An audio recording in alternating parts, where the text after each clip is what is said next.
All right, wanted to do my review of the David Goggins Never Finished book. I got my What Would Goggins Do sweatshirt on. It's a good book. It's going to keep you, I don't want to say entertained, but entrenched into the words from start to finish, just like Can't Hurt Me did. I'll get off with my one complaint of the book. It's really my only complaint is he didn't narrate it himself the whole way through. He had somebody else narrate it for him, and then they did like a podcast at like the end of each chapter, retouching on some things that he wrote about in the chapter, and answering some questions like that. So it was a little bit different format because I actually listened to it through Audible, the audiobook version, so it had a little bit more content to it instead of just what's in the book. But you do miss some of the pictures that he did include in the book. You don't get that through the audiobook version.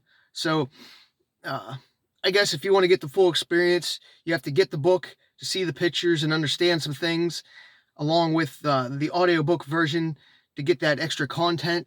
I would say you could just listen to the audiobook version and just go to the podcast chapters to get that extra content instead of going through it the whole time again. But if you listen to it, you still get that extra touch, I guess. I don't know how to really say that offhand, but you get what I mean. So they're both good versions of the book.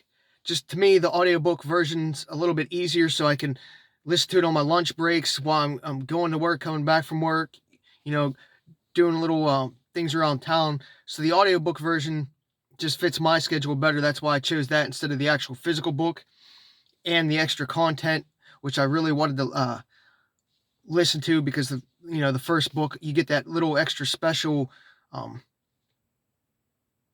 guess, I don't want to say content, but just that little extra, I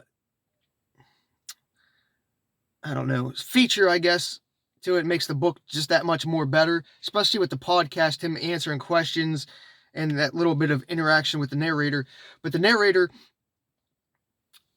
when he drops the F-bomb in the book, you actually want to hear him say that. So if you're reading it and you listen to Goggins talk a little bit, like you could actually, as you're reading the book, as I did with Can't Hurt Me, you put his voice to the words, whereas the narrator, that's where my complaint is. You lose some of the meaning and how he says the F-bomb, or, how he actually talks. You do lose that with him not actually narrating it, but it's still a good book from start to finish. I like the second half better just because it talks about racing more and a struggle. The first couple chapters go back to his family life and how he started out. It was really interesting to get that content again, just in a different format, and get into some more details of that. And his mom actually came on after a chapter and actually spoke herself what she went through, and I don't want to say words, but the abuse of her husband at the time, Goggins' father. And just hear her actually speak and talk about that really put some good emphasis on the book. It brought it a lot more to life to me, and give you like a better understanding. He also, in the first couple chapters, talking about motivation and the mindset. It's just like a whole different perspective that you got from this book compared to the last book. I'm trying not to spoil a lot of things, because I could go on about specifics per se, but then you're going to not feel it as much when you actually read it or listen to it. So I don't want to spoil that. But then when they went and lived with his grandfather, the way his grandfather, I guess, instilled discipline in him without him really knowing at the time, being a younger kid. That was really cool just to hear him talk about how his grandfather was, and what a stand-up guy he obviously was. And stuff like that in the first couple chapters. A lot of that's more like motivation and backstory and history and family like that. And then the second half of the book gets into more of his more recent struggles, through like the Leadville race, Moab, his surgery on his knees, and just becoming a smoke jumper. To me, those chapters were a little bit more interesting because being a runner myself, that intrigued me more, like his mindset and what he was going through during races, more so than his backstory.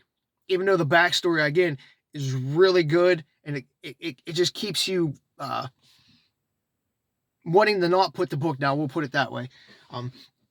But I understand like where he was coming from, like through Leadville, when that guy like pissed him off because his pacer was slowing down at the time and a guy passed him.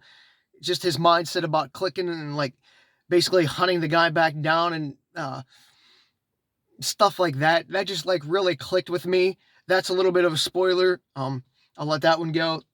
I'm not going to use the exact words he used, but like right there, like I could see it step by step, what he was going through, his mindset switch, and just his motivation from that point on to chase that guy down and get ahead of that guy.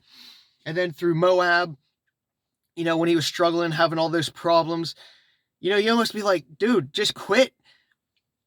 You're putting yourself in danger, but then what type of guy he is and his mindset that he just wants to keep going and pushing his limits until he absolutely 100% can't go on. And I felt that through the Moab chapter. That was really awesome to me because I've been through some races that, you hit that, I don't want to say low point, but that point where you don't think you can go on. And then all of a sudden you just like, all right, I'm going to do this and finish what I started. And then after you got lost, I was just like, man, you just like feel your gut sink with his a little bit, because you know how devastating that can be in a race, but his mindset is just so sharp and so strong that you just understand that he just wants to keep going and pushing through until he actually had to quit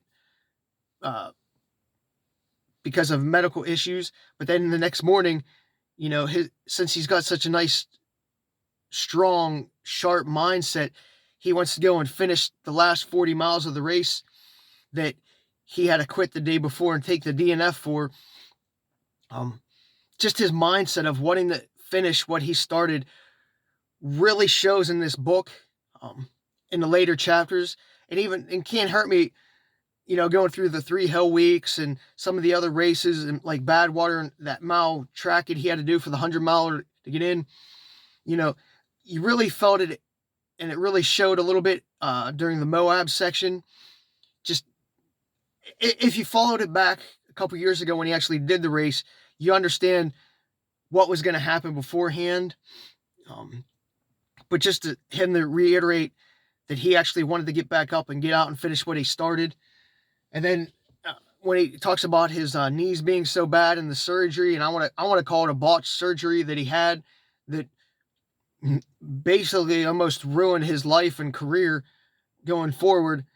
And then finding a doctor who actually fixed stuff so he could run again and do the smoke jumping and train for that. And then at 400, forget what the number was, 444 or whatever miles on a bike, just being able to do that and push through just shows what a strong, tough guy he is, both physically and mentally. Because, even though you can be the most strong mental person, your body, still has to hold up a little bit. And just him always constantly talking about setting goals, pushing the limits. Once you reach one goal, you set another one and continuing to want to learn and try new things. Because going back to like the surgery after Moab, that got botched, he was already in the mindset of, all right, so if I can't run anymore or do this anymore, what's my next step? What else can I do? What can I go back to learn, or another thing that I could do to push myself or continue to grow as a person? And you really do feel that in those later chapters. Without spoiling too much more, again, I think this book really, I guess,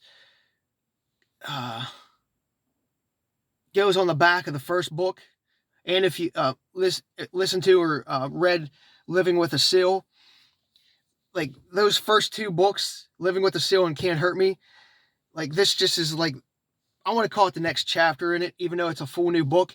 It just like builds off of that and just continues on with his story and just showing that um,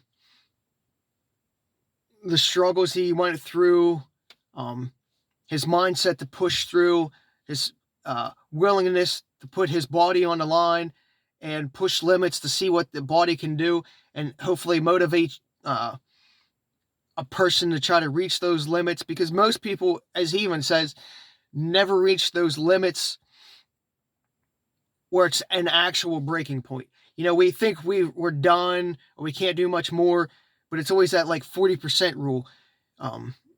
And this book does encompass this a little bit more and bring that out, that theory out a little bit more, because no matter what you do in life, no matter how low you get,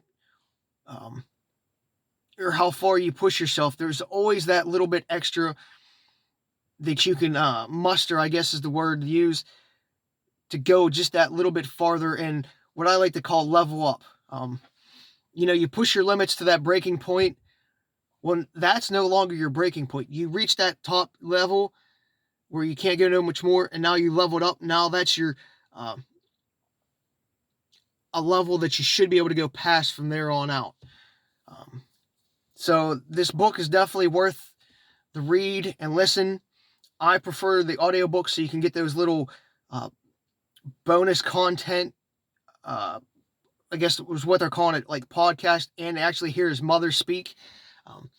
That just means so much more to me to be able to hear them talk and interact in between chapters.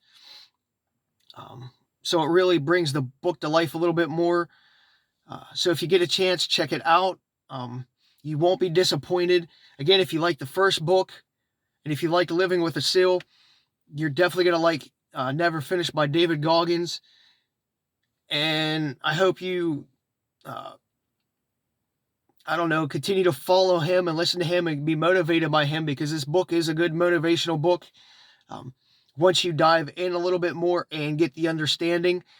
Now, if you never listened to David Goggins talk before, bring up some podcasts and just some motivational clips of him if you're actually going to read the book instead of listening to it through the audio versions. That way you actually get to hear him speak. And I tell that to people all the time that want to read his first book or start to read it. If you actually hear his voice and you read Can't Hurt Me, it just puts so much more meaning into the book by hearing his voice and how he speaks. It just brings the book to life a lot better. And after you read or listen to these Never Finished, get on the Joe Rogan Experience podcast with David Goggins in it. They released it a couple days after the book, I believe, and it just adds on. I want to say it's like another actual couple chapters to the book that the podcast brings out, because it goes in depth more and brings some pictures that if you're only going to do the audiobook version, that you could actually see if you watch the Joe Rogan podcast a little bit.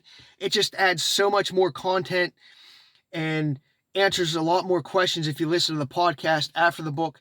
So definitely read or listen to the book and then listen to the Joe Rogan Experience podcast as well, because it just brings things, I guess, full circle for the book.